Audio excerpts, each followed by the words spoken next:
Hello, hello, fellas. What's good? And welcome to the Mint Mob Spaces today on this beautiful Friday. Jason, let me know if you can hear me and let me see if your mic works. Yeah, I can hear you.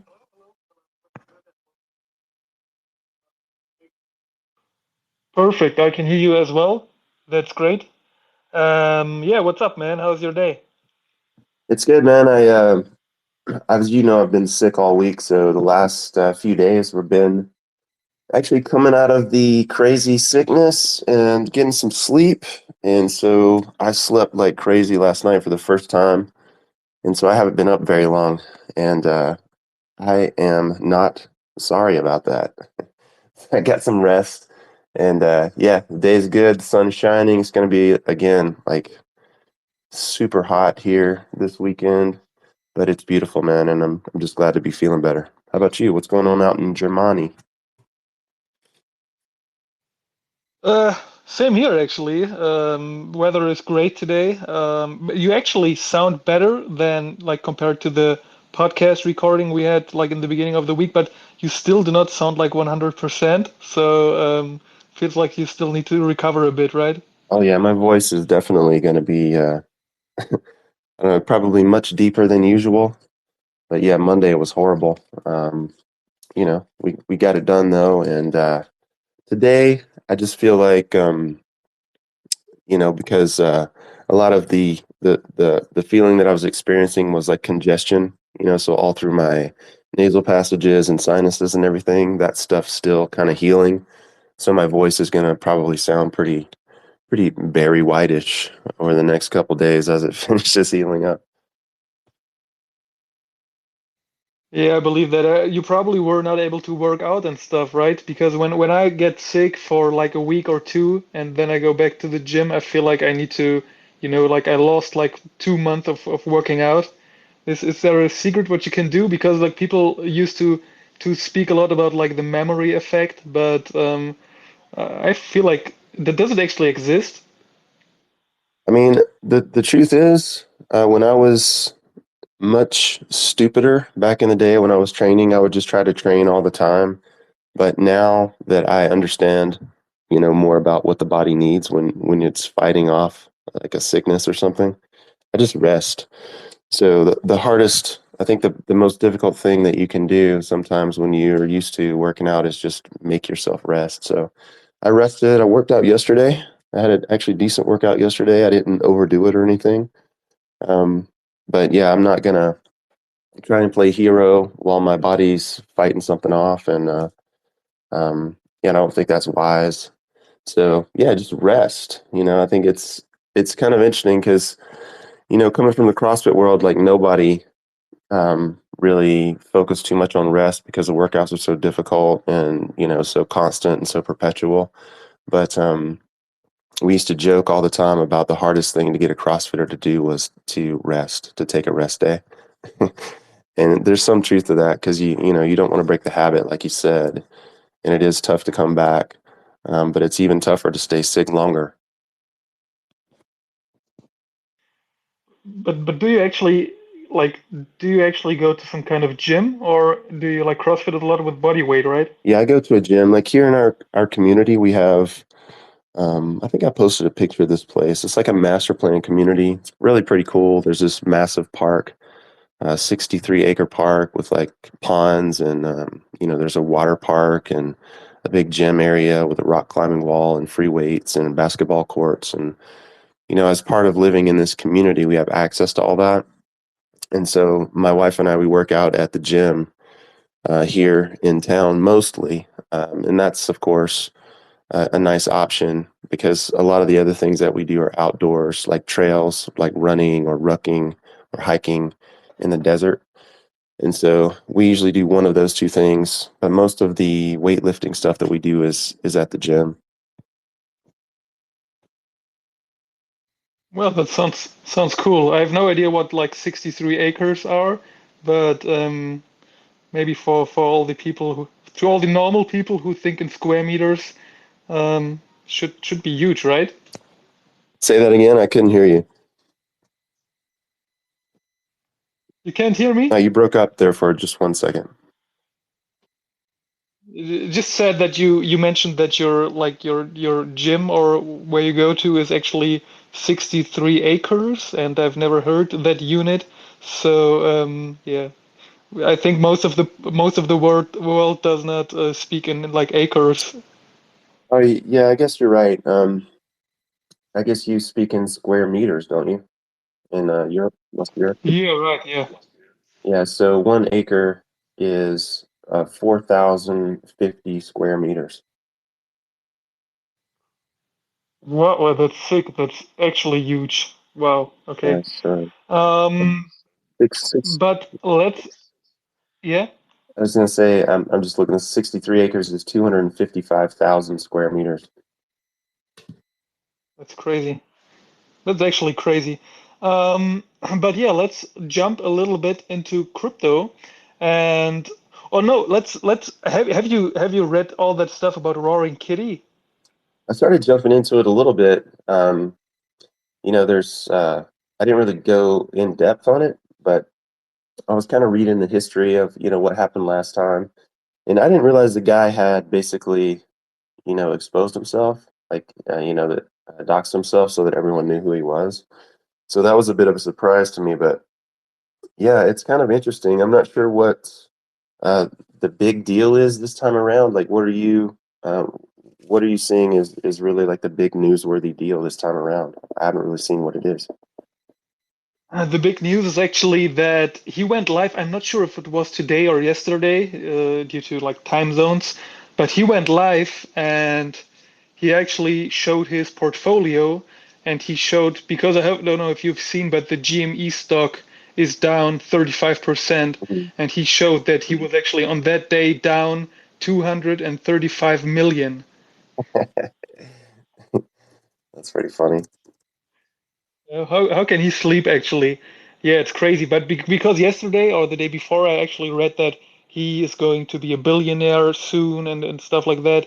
And yeah, he was actually just going live, and the first words he said was like, "Oh shit," because he was basically showing the live chart of the GME stocks. And we've been talking about that the last time. I'm not sure if it was on the podcast or on Spaces, but we said that the stock market is kind of moving similar to like crypto in terms of like usually we do not have drops of 35% Right. or like gains that Nvidia had lately, and yeah, that's quite interesting to see.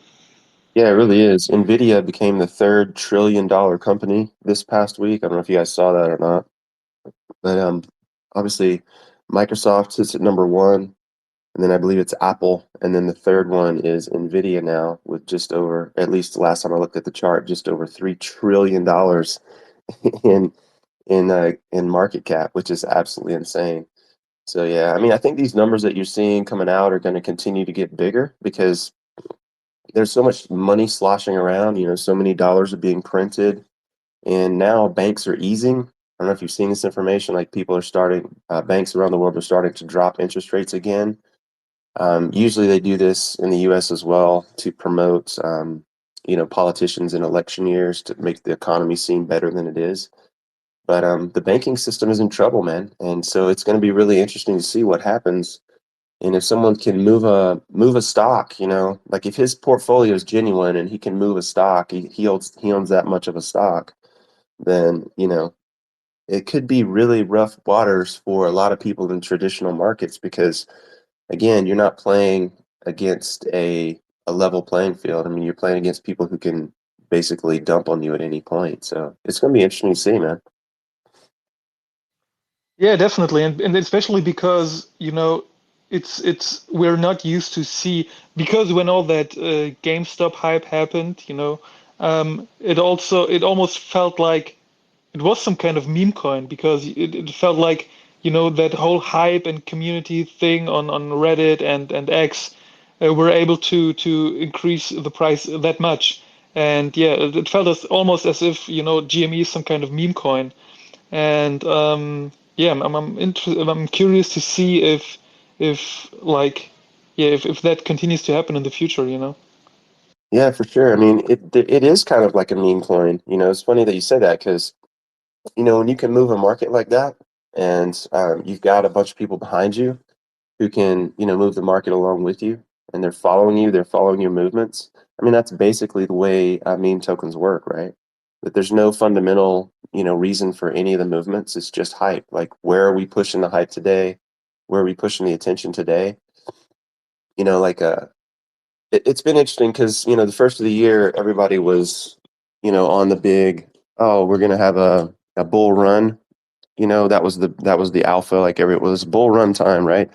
We survived the bear, now the bull is here and everybody's going to get rich. And then what happened was we had perpetual meme coin season, and it's been perpetual meme coin season since the beginning of the year, actually since the end of last year. And now, every other space I go into is like, oh, NFTs are dead, and then 6 months prior to that, meme coins were dead, and 6 months prior to that, crypto was dead, and 6 months prior to that, the stock market was dead. And it just, people forget everything cycles around, and it's just been following the attention. So right now, it really is who controls the attention controls the flow of money, because obviously, if I can't get my information in front of someone, I'm not going to be able to influence them to take a look at a thing, much less buy a thing. So the Roaring Kitty thing is really interesting because he has basically turned GME into a meme coin. That's a perfect way of describing it, man. Super funny. Yeah, because when you take a close look on like Nvidia, for example, they have great technologies, they have great inventions and everything. But if you look at GameStop, they're actually selling video games. They were like almost going bankrupt. And video games are probably being like downloaded more than they are being like bought physically. So GameStop was definitely on some kind of downtrend. And the question is if like the stock market continues to be like that, like that it relies more on the hype and what people think than utility. Yeah, for sure. I mean, I think on some level it's always been that way. I mean, we can talk about fundamentals all day long, but the truth is, like, once a buying cycle starts, people just buy just because. And um, it's like it's like a feed frenzy, in the water, like you chum the waters, and all of a sudden nothing is interesting, and then one fish bites, and the next fish bites, and the next thing you know, there's a whole school of piranha chewing on what you want, right? So I mean, human psychology works the same way because FOMO kicks in, and at the end of the day, like, that's what's going to drive these things as long as fundamentals are being ignored. And if we're not looking at fundamentals, then all bets are off. So there's no telling, and no way to tell, and no real way to look at the underlying financials and have them be significant when you know like attention or FOMO is driving a thing. Yeah, definitely. It's funny because whenever I go to CoinMarketCap or CoinGecko or somewhere, I see there's like a spot that shows like the largest gainers, and you always have like when I check these, you always have some kind of like cat coins or dog coins, or it's always meme coins that are moving like the most. And I actually read an interesting article today that like the title was is can crime destroy crypto? And it also like told about the fact that AI, for example, I know we've been talking a lot about AI regarding like artists and everything, but there seems to be a trend of like crime going on, like people creating deep fakes of celebrities or politicians and oh, by the way, I've actually seen that Hulk Hogan. I'm not sure if you're into wrestling, but he made a meme coin and it rocked somehow or went to zero, and he deleted all these posts that he made, which is crazy. But yeah, the article actually talked about that and said that it's possible that with so much crime happening in the crypto space that it's definitely harming the space and may lead to the destruction. What I personally don't think, but what's your opinion on that? Yeah, I saw that Hulk Hogan thing, man. That was pretty funny. Someone posted, yeah, oh, who was it? I forget. So, well, anyway, someone in my timeline posted that, oh, the Hulk Hogan token just got rugged or something like that. and they're like, "Did you buy it?" or "Were you involved in it?" Asking just basically a public question. And I was being a smart ass and I just responded, I'm like, "Nah, I'm more interested to the Macho Man Randy Savage, right? Like I'm waiting for the Macho Man Randy Savage token, right? Like imagine saying this to a professional investor, like someone in the actual market. Oh, did you buy the Hulk Hogan token? Guy would be like, "What the fuck are you talking about? Why would I buy something that has associated with a celebrity name just because it's associated with a celebrity name? It makes no sense whatsoever. There's, again, no fundamentals, no real reason. The only reason the token could go up is from hype or scarcity and desire, which of course, attention can create. But if you just flip it around, like if you start substituting other names for some of these names, it starts to become clear just how ridiculous some of this stuff is, right? Like, well, no, I'm not buying the Hulk Hogan token. I'm going to buy the Macho Man Randy Savage token. Why? I think there's really no reason, unless you're just, you're perfectly timed. You got an allocation before it went live or whatever the case may be, and you're dumping on someone else. So, I mean, the way I look at all of that is the same. It's just junk. And, I do my best not to buy junk, right? And again, part of our brand is not supporting that. So I don't want to be associated with that in any way, shape, or form. And I really feel like some of the first education content that, we need to get out on our website as we start building that section is around this type of thing. Because, when you think about it and you substitute, one name for another, like the Iggy Azalea token. Okay, well, why am I buying Iggy Azalea and I'm not buying fucking, I don't know, who cares? Not Lil Nas X. Like it just sounds ridiculous because it is ridiculous. And I think as soon as people start to recognize just how ridiculous it is, that's when, this stuff starts to stop. But until, people realize that celebrities don't have life figured out and the fact that they're, well known doesn't make them smart, you're going to have FOMO like this from people who are just uneducated and are looking for a quick flip. So yeah, I don't place any stock in any of that stuff, man. How about you? Yeah, I totally agree on what you said. But what I was wondering is actually like regarding all these meme coins, and we got some very big meme coins already. Are there actually like institutional investors buying that stuff? Like if there is some kind of big investment company and then some guy shows up and says, "Hey, we should buy, I don't know, Bonk, for example, because," and then that's the question, how do they justify that? And you just mentioned that stocks also turned into like some kind of meme coins because everything relies on the hype. But if even these institutional investors go there and spend money on these, I feel like all that is just like a big casino.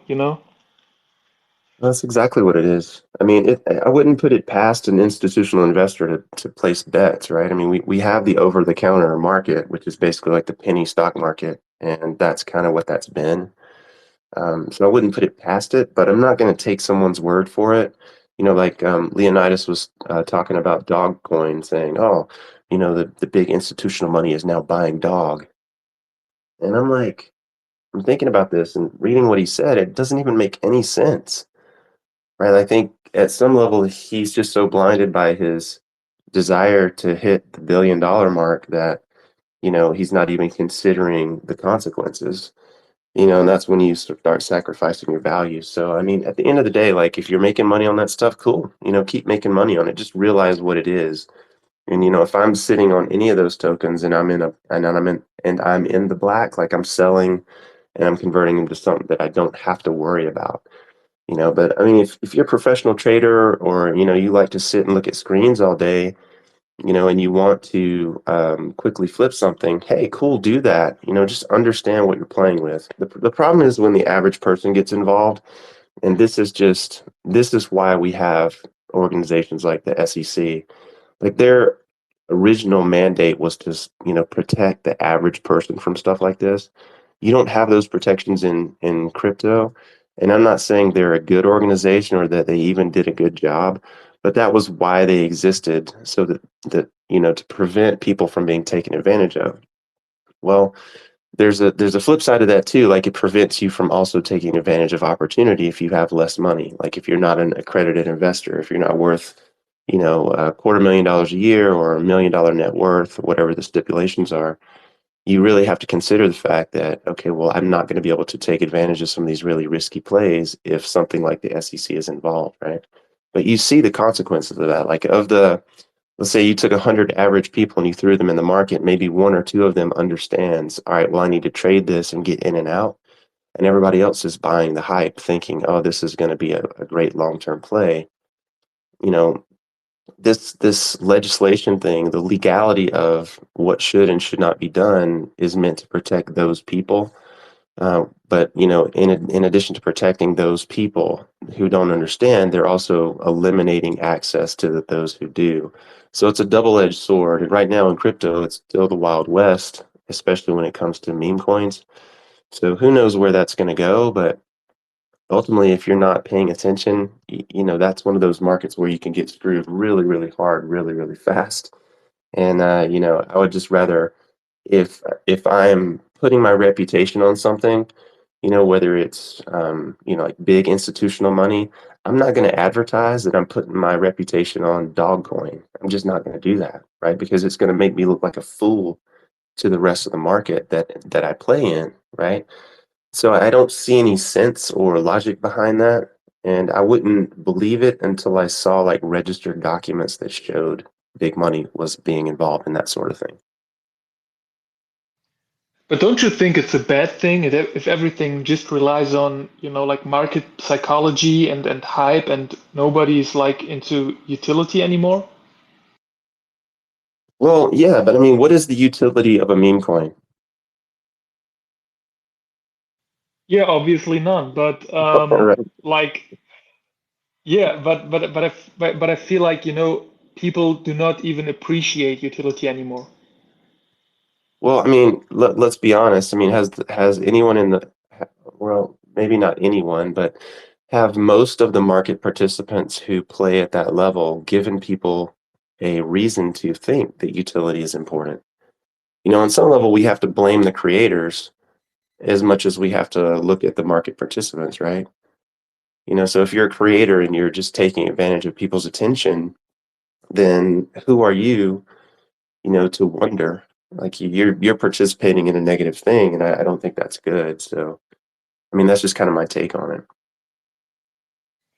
Yeah, I totally agree, especially regarding the crypto space. But I felt like, at least like regarding stocks, when people bought into stocks and people who get into that space, they do try to see like what makes sense to buy. They do check the companies and like not just the charts, and that's why I'm kind of concerned about like the stock market turning into some kind of crypto space now. Yeah, for sure. I mean, I think on some level it's always been that. And like for the biggest players, like like let's say for example, you work for Goldman Sachs and I don't know, I work for Fidelity or whoever, right? And you and I, we sit at the trading desk all day long and we're looking for opportunities. And what we do is we communicate behind the scenes and we move big dollars back and forth just between the two of us, right? Like we can shuffle transaction volume back and forth for small gains all day long. And in a way, we're moving a market, but we're not really moving a market. We're just sort of making it look like something is happening, which, can be a good or bad thing depending on the news cycle. But it's not like we're creating any value. We're just extracting, right? And so, traditionally the reason a stock would go up is because some value is associated with the ownership of that particular stock, right? Like if like on the podcast we talked about Berkshire Hathaway, there was that glitch. I don't know if you guys saw this. Throw up a reaction if you saw this, right? Like there was a glitch in the stock exchange, and like some of the major stocks dropped to pennies or to pennies on the dollar of what they normally were, and Berkshire Hathaway was one of those. It went from like 600,000 plus to a couple $100. And when you look at that, you're like, okay, well, can I trust this market? Can I not trust this market? They halt trading immediately, so that none of the big boys are really hurt by that. In the crypto market, if that had happened, then there would have been no halt to the market. People would have just traded through it until it was corrected, and you would have seen this massive transfer of wealth, right? I think the system at the highest level is set up to protect those who are major participants from massive losses, right? Because the truth is, if like Berkshire Hathaway dropped from 600 grand to 200 grand based on a glitch, then the truth is anyone who was able to capitalize on that should have been able to capitalize on it. That would have been the value provided in that particular moment. Like there would have been a massive wealth transfer to those who sold, to those who bought, right? The stock would have been affected short term, and then everything would have equalized and people would have come back smarter. But the market basically said, well, we're going to shut down trading so the big boys don't get hurt. That's basically what happened, right? There's some 50 odd stocks that were impacted by that, right? It's the same way with like these trades behind the scenes. Like we're just looking out for one another. We're looking for, we're looking to push volumes so that it looks like there's a lot of volume to the outside world. We're looking to, make 1% on $100 million trade. So it looks like we made $1 million. We're just pushing this back and forth because we know one another and we're friends with one another and we're trying to pad our numbers. We're just protecting ourselves. And in some way, that's basically what the meme token market is. Like it's just a bunch of opaque nonsense where people are protecting themselves and pushing value to people that they are affiliated with on some level. And that's not really a market. So I think on some level we just have to realize the game that we play is always going to be rigged to some degree, and go in with eyes wide open around what that is.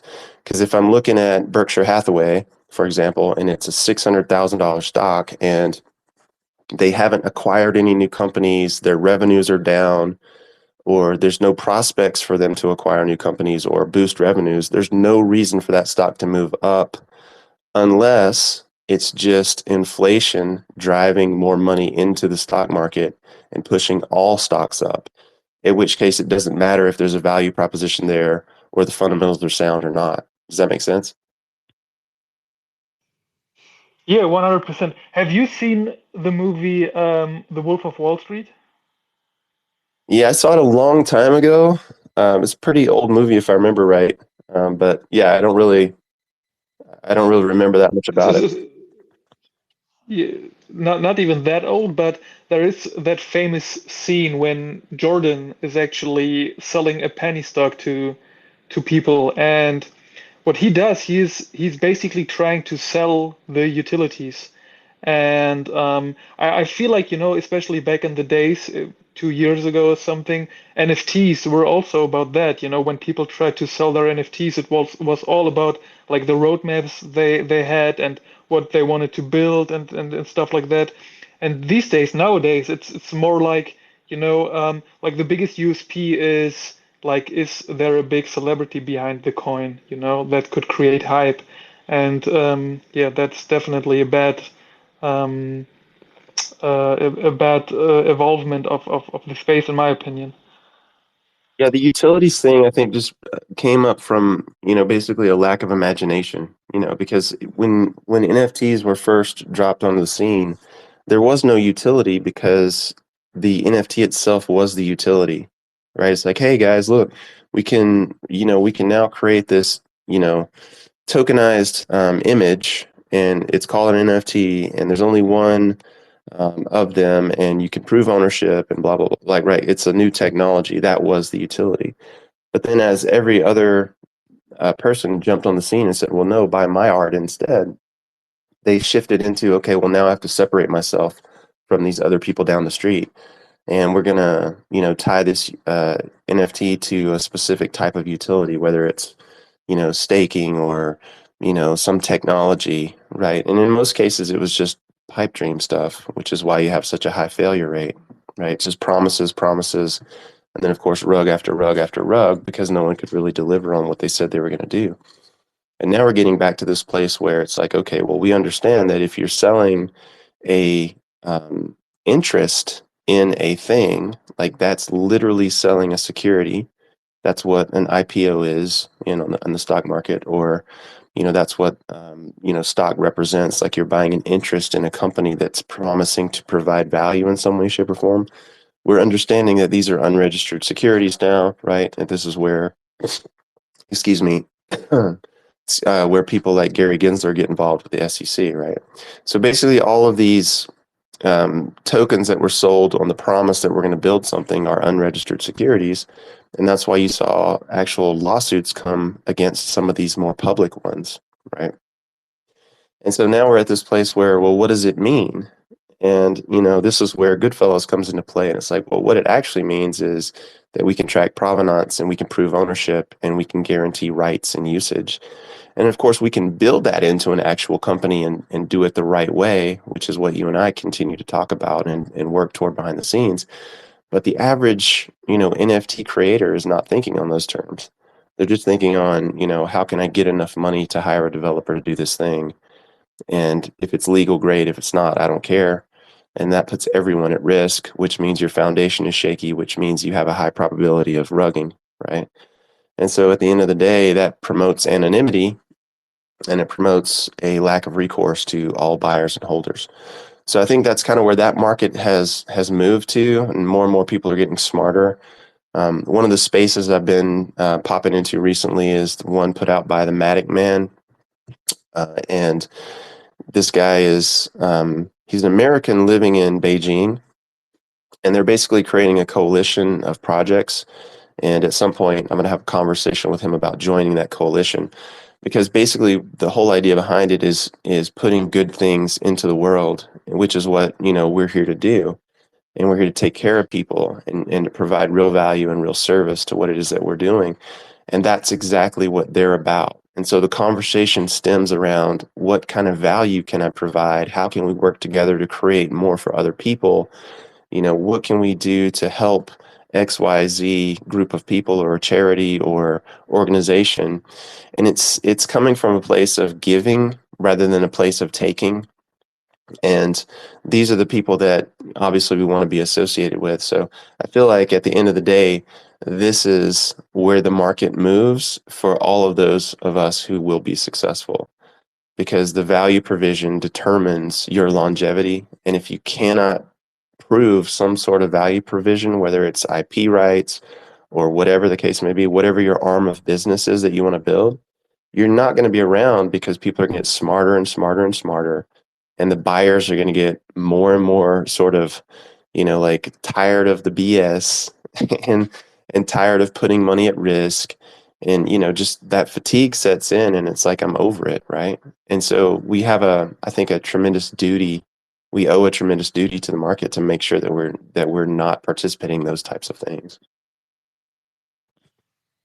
Yeah, definitely. I feel like it's also because, back then, like 99% weren't even able to fulfill their roadmap. And I mean, when you look at the past NFT projects, especially the ones who are not around anymore, you could see that almost every project had a pretty similar roadmap.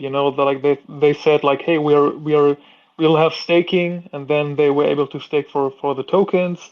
Then they got these tokens. Then the collection usually dropped another collection, and you were able to use the tokens. Or they started like raffling some bullshit NFTs, and you could use these tokens and everything.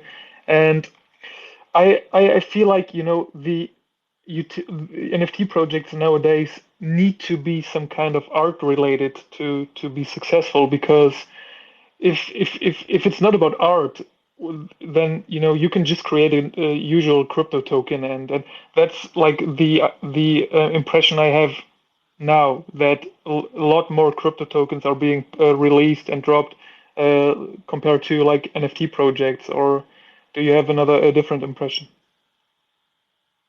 No, I don't think so. I mean, the token market is receiving all the attention right now, right? That's the moment we're living through. And so because we're in that moment, people who understand how to create tokens and build some attention and hype around those tokens are incentivized to participate in that market as a taker, meaning I can create something, I can throw it out there, and whether it sticks or not is irrelevant, is so long as it sticks long enough for me to make some money. That's the moment we're living through right now. Like, all of these meme tokens are absolutely pointless, completely useless nonsense. all of them. And that's, unfortunately for the average person coming in looking at, they're not looking past the FOMO side of it to the does this stand a chance? Does this stand a snowball's chance in hell of survival? They're not looking at that. They're just looking at I'm missing out, right? And this is the danger. And so if you care, again, like if you're a trader, this is good for you because it gives you a fresh population of people to dump on every time the hype cycle switches from one token to the next. And the same will be true when the attention shifts back to NFTs, right? And it will come back around, just like it'll come back around to every single item because of just market psychology and fatigue. But at the end of the day, like the question around, you know, why meme coins, it's because they're profitable right now. That's it. I mean, that's the incentive is to make money. This is a very extractive market. So like at the end of the day, when we were talking earlier about why a particular stock or why a particular thing goes up in value, it goes up in value fundamentally because the value provision it's giving to the world is seen as being more valuable than what it's trading at. So people buy it with the hopes that it's going to go up or that there's going to be some sort of cash flow thrown off of it. But when you're not thinking past the moment and you're stuck in only what you can get right now, then you end up with what you've got, which is full value extraction and no value provision, right? And as a buyer, if you're stuck in FOMO, you don't care because it's just, I'm missing out. I got to get in right now. So it's extractive or it's additive. And from a creation standpoint, like if I'm an artist or a founder or a project and I'm wanting to actually be here forever, then I have to find ways to create value, not just extract value from the marketplace. That's the big thing right now. So I think as it slows down and as more and more projects fall by the wayside and get consolidated into other projects, tokens get rugged and go away, I think ultimately what you're going to see is more and more people looking for that, value provision because it will be harder to use FOMO to sell. Right now, the only thing crypto people use to sell is FOMO. That's it. That's their only tool. And so once that goes away, you've basically taken the teeth out of that tiger. Now it's left with, okay, well, why? What's my value provision? What's the service or what's the product I'm going to receive or what's the status I'm going to receive from holding this thing? And, once that's there, okay, now we see a different market altogether. Yeah, but do you think that, right now we are having some kind of, like the celebrity meta going on, and do you think once we all think that we have a pretty big bull run coming up, and like the big coins are going up as well, like the big ones with utility and everything. Do you think once the next bull run is done, we will see like some kind of healthy crypto market, like probably with new regulations coming in and everything? I mean, the truth is, no one has a crystal ball. And, but the you can sort of look at the signs, like what are the road signs on the path that we're on, Um, back in the day, I was with this woman whose grandfather was from the Midwest, and he was a very poor farmer. And at one point he was so poor he actually lived in a chicken coop, right? And so when he got old enough to work, he saved up enough money to buy a truck, and then he turned that truck into two trucks, and those two trucks into three trucks, and before long he turned those few trucks into a company called Pulley Freight Lines, which is a pretty big trucking company here in the U.S. And as he was traveling the country, he noticed that Phoenix was growing really fast. And so what he did was he came out here in the early days of Phoenix and he bought land in the path of development, right? You hear this a lot in the real estate world, buy land in the path of development. In other words, he bought land that at one point was going to be swallowed up by the city. And so land that he bought for $500 an acre or $200 an acre basically ended up selling for $500,000 an acre because he bought land in the path of development. So what we're doing right here with Goodfellows, picking up artwork, creating the IP licensing, is we're buying land in the path of development. We're getting in front of the trend so that we can capitalize on the trend. And that is the only alpha that really matters in this marketplace right now. That's it. So we can talk about, where the market is and where it was, but really what matters is where it's going. And if we don't focus on where it's going, then we'll always be behind the curve. And that's where most of these projects, I think, find themselves. So I'm not really sure if that addresses the topic. If not, I'll keep going. But that's kind of my initial thoughts on that.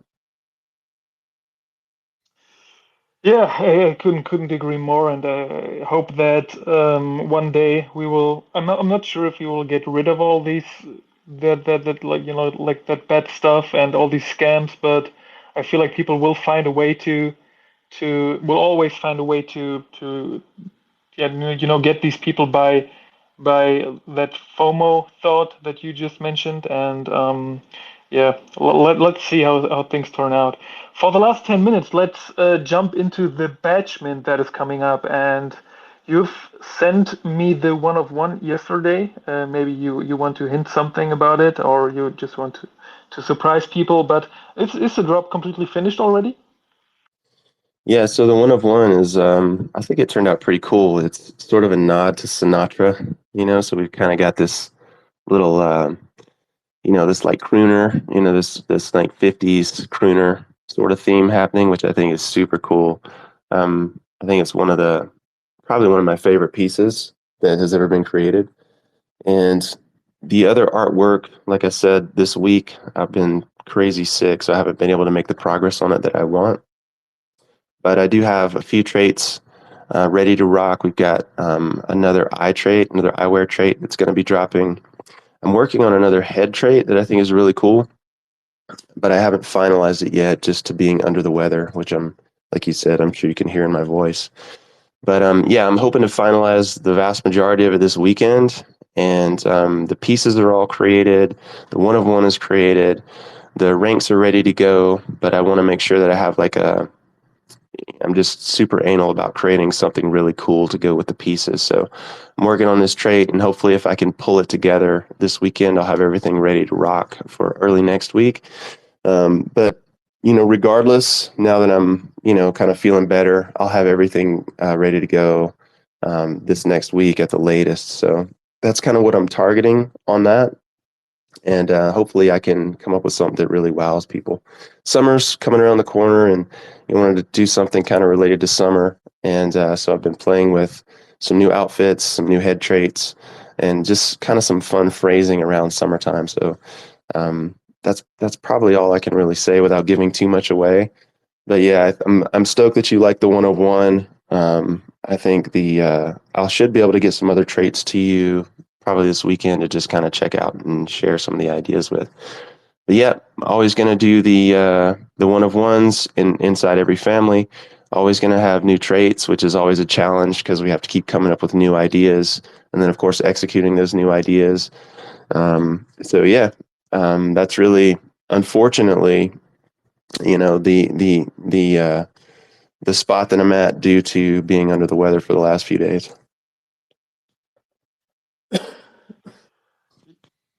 Yeah, I'm definitely curious about the new trades. I love that they're always like related to the current time. I remember back then we had these Christmas trades and they were great. And yeah, having some cool summer traits will be great. Yeah, the Batchment is set to drop on May 12th, and we will have another artist incubator drop on May 21. So yeah, looking forward to all that, and I think we should be good today. Do you have anything else? No, not really. Basically, on the batch, I'm not going to release it until the traits are 100%. So yeah, we're tentatively planning for the 12th. But again, like if I can't get the traits to be what they need to be, like they need to be top shelf. If the artwork isn't finalized, I won't release it until it is. 'Cause I'm not going to put junk into the marketplace. But this next week for sure. Hopefully, we have some time to put that together. And the other thing too is we are getting ready to start opening up the project more to the public.